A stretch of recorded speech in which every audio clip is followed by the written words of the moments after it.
آیت نمبر 9 مکمل ہوئی تھی، 10 نمبر آیت سے سبق شروع ہو رہا ہے۔ اعوذ باللہ من الشیطان الرجیم، بسم اللہ الرحمن الرحیم۔ اعد اللہ لهم عذابا شدیدا فاتقوا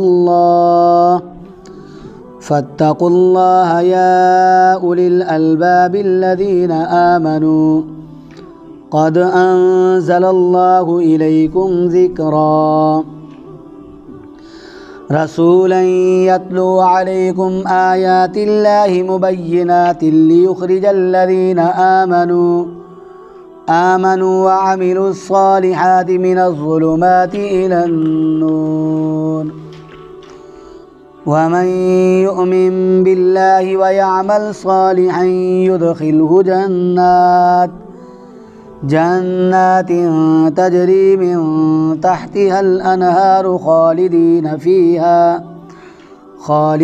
فيها أبدا قد أحسن الله له رزقا الله الذي خلق 7 سماوات ومن الأرض مثلهن يتنزل الأمر بينهن لتعلموا أن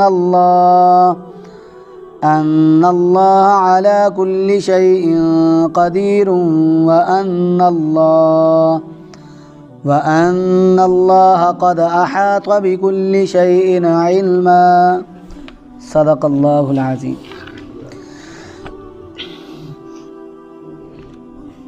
کل جو سبق ہم نے پڑھا،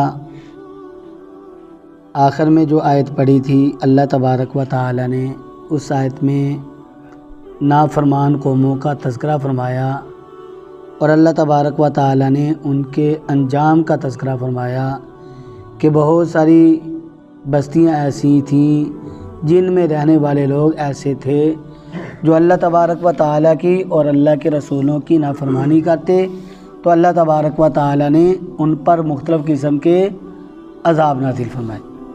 جو دنیا کے اندر عذاب ان پر آئے، اللہ تبارک و تعالی نے ان کا بھی تذکرہ فرمایا، اور کل ہم نے ان عذابوں کے بارے میں پڑھا جو اللہ نے ان پر دنیا میں بھیجے تھے، ان کا انجام دنیا میں کیا ہوا تھا، یہ کل ہم نے پڑھا۔ اور اللہ تبارک و تعالی نے قیامت کے دن کے بعد بھی اور قیامت کے دن کے لیے بھی ان کے لیے عذاب تیار کر رکھے ہیں۔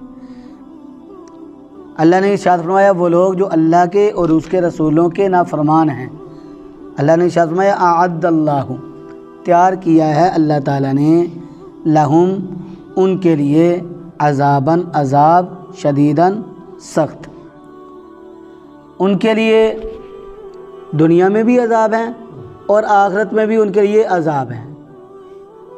قبر کا عذاب الگ ہے، برزخ کا عذاب الگ ہے، اور اسی طرح قیامت کے واقعہ ہو جانے کے بعد میدان محشر میں اس پر جو عذاب ہوگا وہ الگ ہے، پل صراط کا عذاب الگ ہے، اور دوزخ کا عذاب الگ ہے۔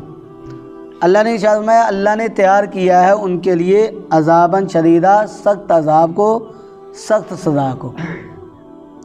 اس لیے فرمایا کہ اللہ تبارک و تعالی نے ان لوگوں کی ہلاکت کا بھی تذکرہ فرمایا، ان کی نافرمانیوں کا بھی تذکرہ فرمایا، اور ان کا انجام کیا ہوا اس کا بھی تذکرہ فرمایا، اور اللہ تبارک و تعالی نے ان کے انجام کا تذکرہ فرما کر ہمیں یہ بات سمجھا دی کہ فاتقوا اللہ، بس تم اللہ سے ڈرو، اللہ کے عذاب سے ڈرو، اللہ کی گریب سے ڈرتے رہو، یا اولی الالباب، اے عقل والو۔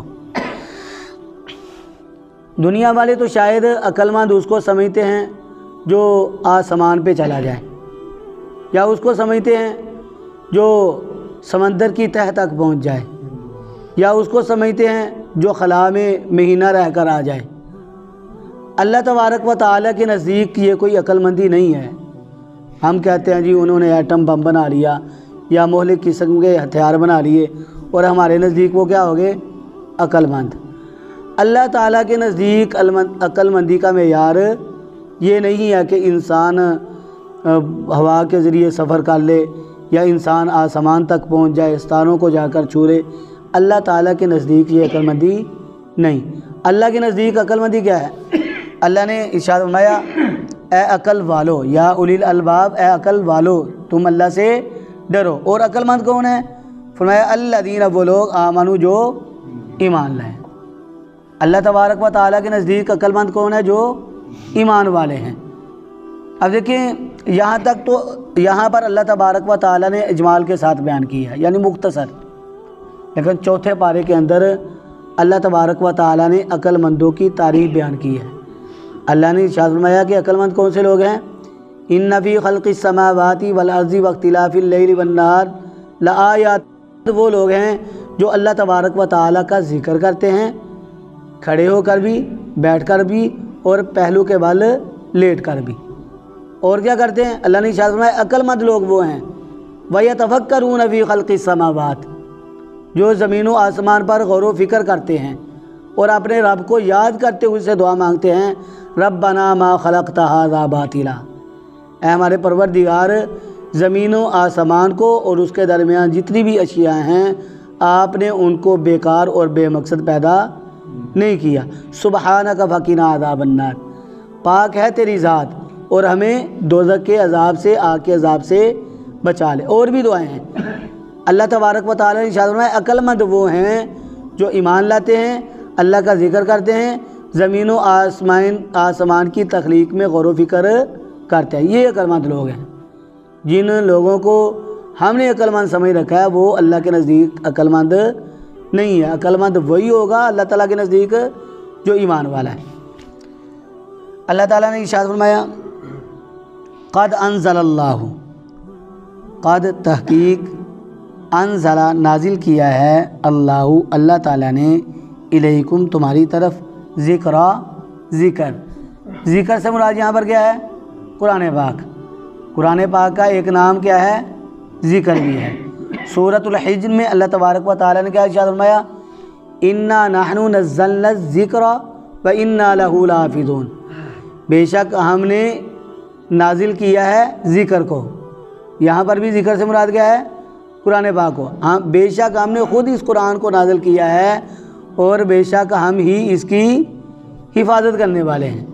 تو اللہ تبارک و تعالیٰ نے ارشاد فرمایا تحقیق نازل کیا ہے اللہ تعالیٰ نے تمہاری طرف ذکران، قرآن پاک کو۔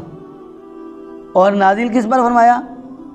اپنے محبوب حضور نبی اکرم صلی اللہ علیہ وآلہ وسلم پر۔ کس کے لیے نازل فرمایا؟ ہمارے لیے، ایمان والوں کے لیے، اس امت کے لیے۔ اللہ نے ارشاد فرمایا رسول اللہ صلی اللہ علیہ وآلہ وسلم یتلو، تلاوت کرتے ہیں، پڑھتے ہیں، علیکم تم پر، آیات اللہ، اللہ تعالیٰ کی آیات کو۔ اللہ تعالیٰ نے حضور نبی اکرم صلی اللہ علیہ وآلہ وسلم پر اپنے کلام کو نازل فرمایا، نزل علی محمد صلی اللہ علیہ وسلم۔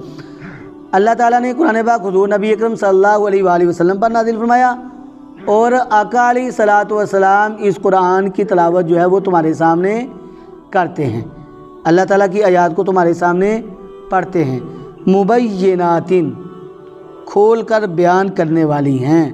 یہ آیات جو ہیں یہ کیا ہیں؟ کھول کر بیان کرنے والی ہیں حقیقت کو، ہمارے سامنے حقیقت کو کھول کر بیان کرتی ہیں۔ اور اللہ تعالیٰ نے اس کو نازل کیوں کیا ہے؟ فرمایا لیخرج الذین، لیخرج، تاکہ نکالے، الذین، ان لوگوں کو، آمنو، جو ایمان لائے، وعملوا الصالحات، اور اچھے عمل کرتے رہے، من الظلمات، اندھیروں سے، الی النور، روشنی کی طرف۔ اللہ تعالیٰ نے قرآن پاک کو نازل کس لیے فرمایا؟ اور حضور نبی اکرم صلی اللہ علیہ وآلہ وسلم کو کس لیے اس امت کے پاس بھیجا؟ اس لیے کہ جو حضور نبی اکرم صلی اللہ علیہ وآلہ وسلم پر ایمان لائے گا اور آقا علیہ الصلوۃ والسلام پر نازل ہونے والی کتاب یعنی اللہ کے کلام پر ایمان لائے گا، تو فرمایا اللہ کا یہ کلام اس کو کفر و شرک کے اندھیرے سے نکال کر ایمان کی روشنی کی طرف لے جائے گا۔ اللہ تبارک و تعالیٰ نے ارشاد فرمایا وَمَن يُؤْمِن، اور وہ شخص جو ایمان لائے گا، باللہ، اللہ تعالیٰ پر، وَيَعْمَل، اور عمل کرے گا، صالحاً، اچھے۔ دیکھیں ایمان لانا صرف یہی کافی نہیں ہے، ایمان کے ساتھ ساتھ اچھے اعمال کا ہونا بھی ضروری ہے۔ اللہ نے ارشاد فرمایا وہ شخص جو اللہ تعالیٰ پر ایمان لائے گا اور اس کے ساتھ ساتھ کیا کرے گا؟ اچھے عمل کرے گا۔ اچھے عمل کون سے ہیں؟ جن اعمال کو کرنے کا ہمارے رب نے ہمیں حکم دیا ہے۔ فرمایا جو ایمان لایا اور اس نے اچھے عمل کیے، یدخلہ، اللہ تعالیٰ کیا فرماتے ہیں؟ داخل کرے گا اس کو جناتین، باغات میں، تجری، بہتی ہوں گی، من تحتہا، ان کے نیچے سے، الانہار، نہریں۔ اب دیکھیں چونکہ یہ قرآن، یہ کلام کن پر نازل ہوا؟ عربوں پر نازل ہوا، اور جس وقت یہ نازل ہوا اس وقت عرب میں پانی کی بہت قلت تھی، پینے کو بھی ان کو پانی نہیں ملتا تھا، اور اسی طرح ہرے بڑے درخت وہاں پر نہیں ہوتے تھے، وہاں پر نہ درخت تھے نہ باغات تھے۔ تو اللہ تبارک و تعالیٰ نے ان کو سمجھانے کے لیے کہہ دیا، یہ ارشاد فرما دیا کہ اللہ تعالیٰ تمہیں ایسے باغات میں داخل کرے گا جن کے نیچے سے نہریں بہتی ہوں گی۔ ظاہر ہے وہاں پانی کی قلت تھی، اس لیے جب وہ نہروں کا سنتے یا باغات کا سنتے تو ان کو دلی خوشی ہوتی تھی۔ تو اللہ تبارک و تعالیٰ نے ان کو سمجھانے کے لیے ارشاد فرمایا کہ جنت اس کو کہتے ہیں جس میں نہریں ہوں گی، جہاں ہرے بڑے درخت ہوں گے، جہاں ہر قسم کے میوے ہوں گے، بڑے بڑے باغات ہوں گے، اور ہر قسم کی نعمتیں وہاں پر تمہیں میسر ہوں گی۔ اللہ نے ارشاد فرمایا خالدین فیہا، رہنے والے ہوں گے، فیہا، اس جنت میں، ابداً، ہمیشہ، ہمیشہ ہمیشہ کے لیے رہنے والے ہوں گے۔ بڑے ہی خوش نصیب ہوں گے وہ لوگ جن کو اللہ تبارک و تعالیٰ جنت عطا کریں گے، اور پھر جب وہ جنت میں چلے گئے تو جنت میں ان کا نکلنا نہیں ہوگا، جنت سے ان کو نکالا نہیں جائے گا۔ اس کے برعکس جہنم میں مومن جو گناہ گار ہیں وہ داخل ہوں گے، ان کو تو جہنم سے نکال لیا جائے گا، لیکن جو کافر ہوگا وہ ہمیشہ کے لیے جہنم میں ہی رہے گا۔ اللہ نے ارشاد فرمایا قد، تحقیق، احسن، اچھا کیا ہے، اللہ تعالیٰ نے، لہو، ان کے لیے، رزقاً، رزق۔ اللہ تبارک و تعالیٰ نے جنتی کے لیے جنت میں بڑا ہی اچھا رزق پیدا فرمایا ہے۔ لہم ما یشاءون فیہا، اللہ ارشاد فرماتے ہیں ان کے لیے جنت میں وہ کچھ ہوگا جو وہ چاہیں گے۔ اور حضور نبی اکرم صلی اللہ علیہ وآلہ وسلم نے کیا ارشاد فرمایا؟ جنت میں ایک ایک جنتی 100 آدمیوں کا کھانا کھائے گا، اور عجیب بات اس میں کیا ہے؟ لا یبولون ولا یتغوطون ولا یتمخطون، نہ تو وہ پیشاب کریں گے، نہ وہ پیخانہ کریں گے، اور نہ ہی ان کے ناک یا منہ سے بلغم نکلے گی۔ یعنی اور صحابہ کرام رضوان اللہ تعالیٰ عنہ اجمعین جو پوچھنے والے تھے، پوچھنے والوں نے پوچھا اللہ کے محبوب ایک ایک جنتی 100 آدمیوں کا کھانا کھائے گا تو ان کا کھانا کہاں جائے گا؟ ان کا کھانا کہاں جائے گا؟ ایک آدمی اتنا کھانا کھائے تو وہ کھانے کو نکالے گا کہاں؟ وہ جگہ کتنی خراب کرے گا؟ حضور نبی اکرم صلی اللہ علیہ وآلہ وسلم نے ارشاد فرمایا اللہ تبارک و تعالی جنت میں جنتی کو ایسی قوت عطا کریں گے کہ اس کو پسینہ آئے گا، اور وہ پسینہ خوشبودار ہوگا، کستوری جیسا ہوگا، وہ اس کے کھانے کو ہضم کر ڈالے گا، اور وہ ڈھکال لے گا، ڈھکال لینے سے اس کا کھانا جو ہے وہ ہضم ہو جائے گا۔ تو اللہ تبارک و تعالیٰ نے ارشاد فرمایا کہ تحقیق اللہ تعالیٰ نے پیدا کیا ہے ان کے لیے رزق، بہت ہی اچھا رزق اللہ تعالیٰ نے ان کے لیے پیدا فرمایا ہے۔ اللہ نے ارشاد فرمایا کہ اللہ الذی خلق، اللہ نے اپنی ذات کو بیان کیا ہے اور فرمایا کہ زمین و آسمان کا خالق کون ہے۔ 7 آسمان اللہ نے بنائے ہیں، اور زمینیں بھی کتنی بنائی ہیں؟ 7۔ دیکھیں قرآن پاک میں بہت سارے مقامات پر اللہ نے اس بات کو ارشاد فرمایا کہ آسمان کتنے ہیں؟ 7، لیکن زمینوں کا 7 ہونا صرف اسی جگہ پر اللہ تبارک و تعالیٰ نے بیان کیا ہے۔ آسمانوں کا 7 ہونا کئی مقامات پر ہے، لیکن زمینوں کا 7 ہونا صرف یہی مقام ہے جہاں پر اللہ تبارک و تعالیٰ نے بیان کیا کہ جتنے آسمان اتنی ہی کیا ہیں؟ زمینیں۔ اور ایک حدیث ہے جس میں آقا علیہ الصلوۃ والسلام نے ارشاد فرمایا کہ زمینیں 7 ہیں، اور اللہ تبارک و تعالیٰ نے ان زمینوں پر مخلوق رکھی ہے اور ان کے رزق کو اللہ تبارک و تعالیٰ ان تک پہنچا رہے ہیں۔ تو اللہ نے ارشاد فرمایا اللہ الذی، اللہ کی ذات وہ ذات ہے خالقہ جس نے پیدا کیا ہے سبع سماوات 7 آسمانوں کو، ومن الارض اور زمینوں کو مثلہن انہی کی مثل، ان کی مثل سے مراد کیا ہے 7 آسمان اور 7 ہی زمین ہے۔ بلکہ بخاری شریف کے اندر ایک حدیث ہے، حضور نبی اکرم صلی اللہ علیہ وآلہ وسلم نے ارشاد فرمایا جس آدمی نے کسی دوسرے آدمی کی زمین ایک بالشت برابر بھی ہتھیا لی تو وہ زمین بھی، دوسری بھی، تیسری بھی، یہاں تک کہ 7 زمینیں جو ہیں ان کے ٹکڑے کر کے اس کو اس بندے کے گلے میں ڈال دیا جائے گا، اس کے اوپر رکھ دیا جائے گا، اور وہ قیامت والے دن اس زمین کو اٹھائے ہوئے اللہ کی بارگاہ میں حاضر ہوگا۔ تو اس حدیث میں کتنی زمینوں کا ذکر ہے؟ 7 زمینوں کا ذکر ہے کہ وہ توق بنا کر آدمی کی گردن میں ڈال دی جائیں گی۔ تو اللہ تبارک و تعالیٰ نے ارشاد فرمایا کہ اللہ کی ذات وہ ذات ہے جس نے 7 آسمانوں کو پیدا کیا اور اتنی ہی زمینیں اس نے پیدا فرمائیں۔ یتنزل الامر، اترتا ہے الامر حکم، بینہن ان کے درمیان، اللہ تعالیٰ کا حکم ہی اترتا ہے، ان کے درمیان حکم کس کا چلتا ہے؟ اللہ تبارک و تعالیٰ کا حکم ہی چلتا ہے۔ فرمایا لتعلموا، تاکہ تم جان لو، ان اللہ، بے شک اللہ تعالیٰ، علی کل شیء قدیر، ہر چیز پر قدرت رکھنے والا ہے، وان اللہ، اور بے شک اللہ تعالیٰ، قد، تحقیق، احاطہ، اس نے احاطہ کر رکھا ہے، بکل شیء، ہر چیز کا، علماً، علم کے لحاظ سے، یعنی کوئی بھی چیز اللہ کی قدرت سے باہر نہیں ہے اور نہ ہی کوئی چیز اللہ کے علم سے باہر ہے۔ اللہ تعالیٰ ہر چیز پر قدرت رکھنے والے ہیں اور اللہ تبارک و تعالیٰ ہر بات کو جاننے والے ہیں۔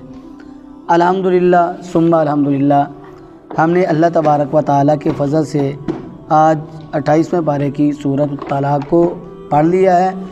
اللہ تبارک و تعالیٰ ہمیں اس کو سمجھنے والا اور اس پر عمل کرنے والا بنائے۔ انشاءاللہ العزیز کل ہم سورۃ التحریم کو شروع کریں گے۔ اللہ تبارک و تعالیٰ ہمیں اس کی توفیق عطا فرمائے۔